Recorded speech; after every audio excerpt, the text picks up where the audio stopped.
Hi കൂട്ടുകാരെ, പുതിയൊരു വീഡിയോയിലേക്ക് എല്ലാവർക്കും സ്വാഗതം.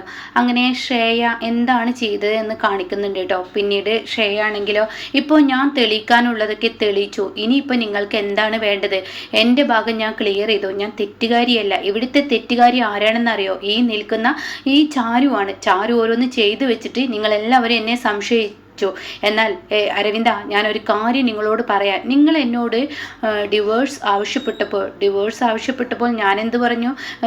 ഞാനൊന്നും മിണ്ടിയില്ലല്ലോ. എന്നാൽ നിങ്ങൾക്ക് ഞാനത് തരാം, ഞാൻ പോകുന്നു എന്ന് പറയണേ കേട്ടോ. അപ്പോൾ ഈ സമയം ഹേമ, പൊന്നെ അങ്ങനെയൊന്നും പറയില്ല പൊന്നെ, ഇവള് കാരണം ഓരോന്നും ഉണ്ടായത്.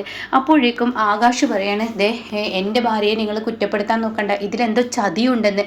അത് കേൾക്കുന്ന ശ്രേയ പറയാണ്, ചതിയുണ്ടെങ്കിൽ എന്നാൽ താൻ തെളിയിക്കടോ, നമുക്ക് പോലീസിനെ വിളിച്ചു വരുത്താം. അത് കേട്ട ഉടനെ ആകാശ്, അത് തന്നെയാണ് നല്ലത്, പോലീസ് വരട്ടെ, അപ്പോൾ കറക്റ്റ് സമയവും കാര്യങ്ങളൊക്കെ നോക്കിയിട്ട് അതിനുള്ളത് ഉത്തരം പോലീസ് കണ്ടെത്തും. നീ ആ പോലീസിനെ വിളിക്കുക, അതാണ് വേണ്ടത്.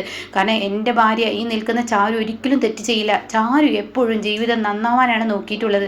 അത് കേൾക്കുന്നതിനോടുകൂടി മാഷു അത് തന്നെ ആവർത്തിക്കുന്നു കേട്ടോ. ശരിയാണ്, എൻ്റെ ഭാര്യ പിന്നെ എൻ്റെ മോള് തെറ്റൊന്നും ചെയ്യില്ല. നിങ്ങളുടെ ജീവിതം നന്നാവാൻ വേണ്ടിയാണ് അവൾ നിങ്ങളുടെ കൂടെ അങ്ങോട്ടേക്ക് പോകുന്നതെന്ന് പറയട്ടോ. അപ്പോഴേക്കും ഹേമ പറയണ, മതി നിർത്തി, നിങ്ങളുടെ പെങ്ങളുടെ മകളെ സപ്പോർട്ട് ചെയ്ത് എൻ്റെ ജീവിതം കൂടി തകർക്കുന്ന ലക്ഷണമാണ് നിങ്ങൾ കാണുന്നത്.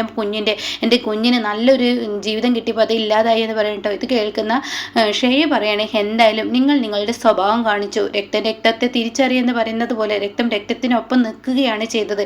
ഇപ്പോഴീ നിൽക്കുന്ന അരവിന്ദൻ എന്നെ കുറ്റപ്പെടുത്തി എൻ്റെ മുഖത്ത് നോക്കിയിട്ട് എനിക്ക് നിന്നിൽ നിന്ന് മോചനം വേണമെന്ന് പറഞ്ഞെങ്കിൽ തീർച്ചയായും ആ മോചനം എനിക്ക് ഞാൻ നൽകാം എന്ന് പറഞ്ഞിട്ട് ശ്രേയ അവിടെ നിന്ന് ഇറങ്ങാൻ കേട്ടോ. അപ്പോൾ ആകാശ്, ഇവിടെ ആൾ കൊള്ളാലോ, ഇവനെ വരച്ച വരയിൽ നിർത്താൻ ഇവൻ്റെ സ്വഭാവം പുറത്ത് കാണിച്ചപ്പോൾ ഇവളുടെ കാൽച്ചുവട്ടിലോട്ട് വരാനുള്ള ആ ഐഡിയ ആണ്. എന്നാൽ ഇവൻ ഇതിൽ വീഴാതിരുന്നാൽ മതിയായിരുന്നു എന്നിങ്ങനെ ആകാശ് ചിന്തിച്ചു പോകുന്നുണ്ട് കേട്ടോ. ആ സമയം ആകാശ് ഇതിങ്ങനെ ചിന്തിക്കുന്ന സമയത്ത് ഉടൻ തന്നെ പൊന്നെ എന്ന് പറഞ്ഞിട്ട് ഷേയുടെ പിറകെ പോവാണ് കേട്ടോ. പൊന്നെ നീ പോവല്ലേ, എൻ്റെ മോന് പെട്ടെന്നുള്ള എടുത്തുചാട്ടത്തിൽ ആ ചാരു ചതിച്ചതാണെന്ന് അറിഞ്ഞപ്പോൾ അവന് കുറ്റബോധമുണ്ട്. ഇനി അവനെ ഇട്ടേച്ച് പോയാൽ അവന് സഹിക്കില്ല. പൊന്നെ നീ പോവല്ലേ, എന്താ ആൻറ്റി ഈ പറയുന്നത്? പൊന്നെ എന്നൊക്കെ കേട്ടിട്ട്, ഞാൻ നിങ്ങളുടെ മകന് നല്ലൊരു ജീവിതം ഉണ്ടായിക്കോട്ടെ എന്ന് കരുതിയും നിങ്ങളുടെ ഒരു മകൻ എന്നെ ചതിച്ചപ്പോൾ ആ ചാരു അതിന് കാരണക്കാരിയായപ്പോൾ എനിക്ക് നിങ്ങളുടെ മൂത്ത മകൻ്റെ കൂടെ ജീവിക്കാൻ കഴിയുമെന്ന് കാണിക്കാൻ വേണ്ടിയാണ് നിങ്ങളുടെ മകനെ ഞാൻ താലി കെട്ടിയത്. പക്ഷേ ഞാനൊരു കഴിവില്ലാത്തവനെയാണ് താലി കെട്ടിയെന്ന സത്യം എനിക്ക് മനസ്സിലായി. ഇനി ഞാൻ നിങ്ങളുടെ മകനുമായി ജീവിക്കുന്നതിൽ അർത്ഥമില്ല, അതുകൊണ്ട് ഞാൻ പോകുന്നു എന്നൊക്കെ പറഞ്ഞിട്ട് അവിടെ നിന്നും ശ്രേയ അങ്ങ് പോവുകയാണ് കേട്ടോ. ഇതേ സമയം ഉടൻ തന്നെ അരവിന്ദൻ്റെ തോളിൽ കൈവെക്കുകയാണ് ആകാശ്. എന്നിട്ട് സമാധാനപ്പെടുമെന്ന് പറയുന്നുണ്ട്. ആ സമയം അരവിന്ദൻ പറയണേ, ഞാൻ ആര് വിശ്വസിക്കാതിരിക്കും? ആ അവസ്ഥയിലൂടെയാണല്ലോ ഞാൻ കടന്നു പോകുന്നത്. ഇപ്പോഴെനിക്ക് ആരും വിശ്വസിക്കാനും പറ്റാത്തൊരവസ്ഥ, എൻ്റെ ജീവിതം എല്ലാവരും കൂടി തകർക്കുകയാണല്ലോ. എനിക്കൊരു നല്ല ജീവിതം കിട്ടിയതും പോയി, ഇനിയിപ്പോൾ എന്താ ഞാൻ ചെയ്യുക എന്നൊക്കെ പറയുമ്പോൾ ഉടൻ തന്നെ അരവിന്ദൻ പറയണേ, ഇല്ല, ഒരിക്കലും നിന്നെ ചാരു ചതിക്കില്ല. ചാരു എന്നെ ചതിക്കാൻ അവൾക്ക് കഴിയില്ല. അവൾ നിനക്കൊരു ജീവിതത്തിന് വേണ്ടിയാണ് ഇവിടെ നിന്ന് പോയത്. അരവിന്ദേട്ടനെ ശ്രേയ തകർക്കുന്നും അതുപോലെ തന്നെ ശ്രേയ ഒരു കുടുംബിനിയായി ജീവിക്കില്ലെന്നും ആ കുടുംബിനിയായി ജീവിക്കാൻ നമ്മളൊന്ന് പിന്നാലെ പോവുകയാണെങ്കിൽ അത് നടക്കുമെന്നും പറഞ്ഞിട്ടാണ് അവൾ പോകുന്നത്. അത് കേൾക്കുന്ന മാഷും പറയണേ, ആടാ, നിങ്ങളുടെ ജീവിതത്തിന് ഒരു തകർച്ചയുണ്ടാവരുത്, അരവിന്ദൻ പാവമാണെന്ന് ഞാൻ പറഞ്ഞിട്ടാ എന്നോട് കൂടി പറഞ്ഞിട്ടാണ് ചാരു ഇവിടെ നിന്ന് പോകുന്നത്. അത് കേൾക്കുന്ന ഹേമ അങ്ങ് വരികയാണ് കേട്ടോ. മതിയടാ നിർത്തിയത്. എൻ്റെ കുഞ്ഞിന് നല്ലൊരു ജീവിതം കിട്ടിയപ്പോൾ നിങ്ങൾക്കത് സഹിച്ചില്ല. ഒരിക്കലും എൻ്റെ മകന് ഇങ്ങനെ ഒരു ജീവിതം കിട്ടുമെന്ന് നിങ്ങൾ കരുതിയില്ല. നല്ലൊരു മാണിക്കക്കല്ലിനെ ഞങ്ങളുടെ കയ്യിലോട്ട് കിട്ടിയപ്പോൾ അത് തട്ടിത്തെറിപ്പിക്കാനും വേണ്ടി എൻ്റെ മോൻ്റെയും എൻ്റെ ഷേയുടെയും ജീവിതം തകർക്കാൻ വേണ്ടി മനഃപൂർവ്വം നിങ്ങൾ അങ്ങോട്ടേക്ക് പോയതല്ലേ? അതല്ലേ ഈ ടൂറിൻ്റെ ലക്ഷ്യം? ഇവളുടെ ലക്ഷ്യം അത് തന്നെയാണ്. കാരണം ഇവളൊരു പുടവക്കാരിയാണല്ലോ. അങ്ങനെയല്ലല്ലോ ശ്രേയ അന്തസ്സുള്ള തറവാട്ടിലെയും അതുപോലെ തന്നെ നല്ലൊരു ഗവൺമെൻറ് ജോലിക്കാരിയും അങ്ങനെയൊക്കെയുള്ള അവളെപ്പോലെ നല്ലൊരു പെണ്ണിനെ എൻ്റെ മകന് കിട്ടുന്നത് അവൾക്ക് സഹിച്ചില്ല. അതിനുവേണ്ടി മനഃപൂർവ്വം ശ്രേയക്കൊരു ജീവിതം, അതായത് അരവിന്ദന് ഒരു ജീവിതം ഉണ്ടാവാൻ പാടില്ലെന്ന് തീരുമാനം എടുത്ത് പോയതല്ലേ? അപ്പോൾ അത് കേട്ട മാഷ് പറയണ, അങ്ങനെയൊന്നും പറയരുത് ഹേമേ, എന്നോട് ഇവള് പറഞ്ഞിട്ടുണ്ട് അരവിന്ദന് നല്ലൊരു ജീവിതം കിട്ടണമെങ്കിൽ ഞങ്ങളും കൂടി പോകണം. അപ്പോൾ ശ്രേയ ഒരിക്കലും അതിന് ഒരുങ്ങില്ല. വാശിപ്പുറത്താണ് അവൾ കല്യാണം കഴിച്ചിരിക്കുന്നത് എന്ന സത്യമൊക്കെ ഞങ്ങളോട് പറഞ്ഞു.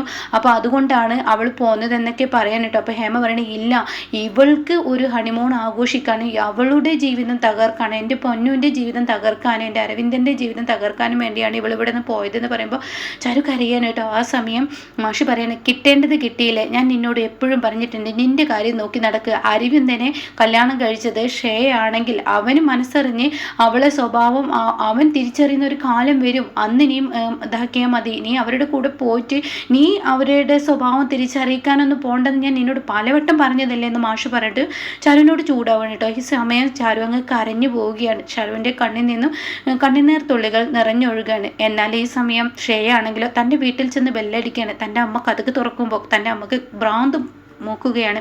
തൻ്റെ അമ്മ ഭ്രാന്തത്തിയെ പോലെ ഇങ്ങ് വന്നിട്ട്, എന്താടി നീ എൻ്റെ വാക്കിന് യാതൊരു വിലയും കൊടുക്കാതെ നീ ഇങ്ങോട്ടേക്ക് വരികയാണോ, വീട്ടിലോട്ട് വരികയാണ് ചെയ്തത്. അത് കേൾക്കുന്ന ഷേയ അവിടെ നിന്ന് ദേഷ്യത്തോടു കൂടി വന്ന് തൻ്റെ ബാഗ് ഒരൊറ്റ കയറാണ് കേട്ടോ.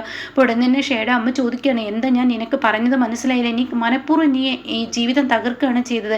അത് കേട്ട ഉടൻ തന്നെ ഷേയ സോഫയിൽ കാലുമക്കാലും വെച്ചിരിക്കുകയാണ്. എന്താ ഞാൻ ചോദിച്ചതിന് മറുപടി ഇല്ലേ? അതെ, നിങ്ങൾ പറഞ്ഞതുപോലെ എൻ്റെ അമ്മ പറഞ്ഞതുപോലെ ചെയ്യേണ്ടതൊക്കെ ചെയ്തു വെച്ചിട്ട് തന്നെ ഞാൻ പോകുന്നത്. ചെയ്യേണ്ടത് നീ ചെയ്തു വെച്ചെങ്കിൽ ആ വീട്ടിൽ നീ നിൽക്കേണ്ടത്. അങ്ങനെയല്ല അമ്മേ, അവര് എൻ്റെ കാല് പിടിക്കണം. ഇപ്പോൾ അവൻ എന്നെ എടിപൊടി എന്നൊക്കെയാണ് വിളിച്ചത്. അവൻ്റെ ആണത്തെ ഞാൻ ഇന്ന് ശരിക്കും കണ്ട്. അപ്പോൾ അവൻ ഇനി എൻ്റെ പിന്നാലെ നടക്കണം. അതിനുള്ള ഒരു പണി വെച്ചിട്ടും അതുപോലെ തന്നെ ആ ചാരു എന്ന് പറയുന്നവൾക്ക് അവിടെ ജീവിക്കാൻ സ്വസ്ഥതയില്ലാത്ത അവസ്ഥയിലോട്ട് ആക്കുന്നത് വരെ ഞാനിവിടെ നിൽക്കും. അപ്പോൾ എന്താ സത്യത്തിൽ ഉണ്ടായത് എനിക്കൊന്നും അറിയില്ല. അങ്ങനെ ഉണ്ടായ കഥകളെല്ലാം ഷേയ പറഞ്ഞു കൊടുക്കുകയാണ്. ഇത് കേൾക്കുന്ന ഷേയുടെ അമ്മക്ക് ഒത്തിരി സന്തോഷമാവണം. ഹാവ്, ഇങ്ങനെ ഒരു സന്തോഷ വാർത്ത ഉണ്ടായിട്ടാണോ നീ മറച്ചു വെച്ചത്? എന്നാൽ എനിക്ക് ഒത്തിരി ഇഷ്ടപ്പെട്ടു എന്നിങ്ങനെ പറയുന്നുണ്ട് കേട്ടോ. ആ സമയം പിന്നീട് കാണിക്കുന്നത് ഇങ്ങനെ രമേശിൻ്റെ ഭാര്യയാണ് കേട്ടോ. അവളിങ്ങനെ പാചകം ചെയ്തുകൊണ്ടിരിക്കുകയാണ്. അപ്പോൾ പാചകം ചെയ്യുമ്പോൾ ഉടൻ തന്നെ ചാരു അങ്ങോട്ടേക്ക് കയറി വരികയാണ്. ചേച്ചി എന്ന് പറഞ്ഞ് വിളിക്കുകയാണ്. ചന്ദ്ര എന്തോ പേര് മറന്നു. അങ്ങനെ ചേച്ചി എന്ന് പറഞ്ഞ് വിളിക്കുകയാണ് കേട്ടോ. ആ സമയം അവൾ മിണ്ടില്ല. അപ്പോൾ ഉടൻ തന്നെ ചേച്ചി, ഇതെന്താ ഭക്ഷണത്തിൽ നെയ്യ് ഇട്ടിട്ടുണ്ടോ? നല്ല മണമുണ്ടല്ലോ, ചേച്ചി ഉണ്ടാക്കുന്ന ഭക്ഷണം നല്ല ടേസ്റ്റ് ഉണ്ടെന്ന് തോന്നുന്നു. അത് കേട്ടോടെ തന്നെ അവൾ അവിടെ നിന്ന് ദേഷ്യത്തോടു കൂടി പോവുകയാണ് കേട്ടോ. അങ്ങനെ ഈ സമയം സാമ്പാറും അതുപോലെ തന്നെ ചോറോട് വെച്ചിട്ടുണ്ട്. അത് ടേസ്റ്റ് ചെയ്ത് നോക്കുകയാണ്. പക്ഷെ അത് വായിൽ വെക്കാൻ കൊള്ളത്തില്ല. ആ സമയം ചരുവിനൊരു ഐഡിയ തോന്നുകയാണ്, ഇതൊന്നും നന്നാക്കി എടുക്കുക. എപ്പോഴും ചേച്ചിയുടെ ഭക്ഷണം എല്ലാവർക്കും കുറ്റമാണെന്ന് പറഞ്ഞ് ചേച്ചി എല്ലാവരും പരിഹസിക്കുന്നത് കണ്ടു നിൽക്കാൻ വയ്യ. ഇന്ന് ചേച്ചി എല്ലാവരും പുകഴ്ത്തണം എന്ന് പറഞ്ഞ് ചാരു ആ കറിയൊക്കെ നേരാക്കി എടുത്ത് അവിടെ വറവിട്ടതിന് ശേഷം ചാരു ആ പാത്രം സിങ്കിലിട്ടിട്ട് പോവുകയാണ് കേട്ടോ. ഇതേ സമയം കാണിക്കുന്നത് ഷേയുടെ അമ്മയെ തന്നെയാണ്. അങ്ങനെ ഷേയുടെ അമ്മ പറയാണ്, എന്തായാലും നീ ചെയ്തത് നന്നായി. ഇനി അവരിങ്ങോട്ടേക്ക് വന്നാൽ നിന്റെ കണക്ക് കൂട്ടലുകൾ ശരിയായാൽ നീ ചെയ്തത് വിജയിച്ചു എന്ന് തന്നെ ഞാൻ പറയും. അമ്മേ, അതുണ്ടാവും. എന്തായാലും ആ ഹേമ, ആ സ്ത്രീ ഉണ്ടല്ലോ, എൻ്റെ പൊന്നെ കരള എന്നൊക്കെ വിളിക്കുന്ന ആ സ്ത്രീക്ക് എന്നോട് കുറച്ച് സ്നേഹം കൂടുതലാണ്. അവരുടെ എടുത്തുചാട്ടം കൊണ്ടും അതുപോലെ തന്നെ അരവിന്ദനെ ഇപ്പോൾ കയ്യിൽ നല്ലൊരു നിധി കിട്ടി പോയി എന്നുള്ള കുറ്റബോധം അരവിന്ദനിൽ ഉണ്ടാവും എന്നൊക്കെ ഇങ്ങനെ പറയാണ് കേട്ടോ. പിന്നീട് കാണിക്കുന്നത് രമേശിനെയാണ്. രമേശൻ ഇങ്ങനെ വരുന്ന സമയത്ത് ചാരു കാണാൻ സോഫയിൽ ഇങ്ങനെ ഇരിക്കുന്നത്. ചാരു തൻ്റെ തല വലിക്കുന്നത് പോലെ ഇങ്ങനെ കാണിക്കുകയാണ്. വല്ലാതെ തലവേദനിക്കുന്നു എന്നിങ്ങനെ പറയുന്നുണ്ട്. ആ സമയം ആകാശ് കയറി വരികയാണ്. എന്താ ചാരു, എന്താ പറ്റിയത്? എന്തൊന്നും അറിയില്ല, തലക്ക് വല്ലാത്ത പെരുപ്പ് എന്ന് പറയുന്നുണ്ട്. എന്നാൽ ഞാൻ മരുന്നിടാം. അപ്പോൾ അനു അങ്ങോട്ടേക്ക് കയറി വരികയാണ്. അപ്പോൾ ഉടൻ തന്നെ, എന്താ ചേച്ചി, എന്താ പറ്റിയത്? എനിക്കറിയില്ല, ഇന്ന് എന്തോ വല്ലാത്ത തല വലിക്കുന്നത്. അപ്പോൾ രമേശൻ പറയാണ്, ചാരു നീ ഉണ്ടാക്കിയിട്ടുണ്ടോ, ഭക്ഷണം ഉണ്ടാക്കിയിട്ടുണ്ടോ? വിശന്നിട്ട് വയ്യ. അയ്യോ, എനിക്ക് തലവലിക്കുന്നത് കൊണ്ട് തന്നെ ഞാൻ ഇന്നൊന്നും ഉണ്ടാക്കിയിട്ടില്ല എന്ന് പറയാണ്. അപ്പോൾ ആ സമയം രമേശിൻ്റെ ഭാര്യ അങ്ങോട്ടേക്ക് കടന്നു വരികയാണ്. അപ്പോൾ അനു അവിടെ നിൽക്കുന്നുണ്ട്. അപ്പോൾ ഉടനെ അനു ചോദിക്കുകയാണ്, ചേച്ചി ഇന്ന് ഭക്ഷണം ഉണ്ടാക്കിയില്ലേ?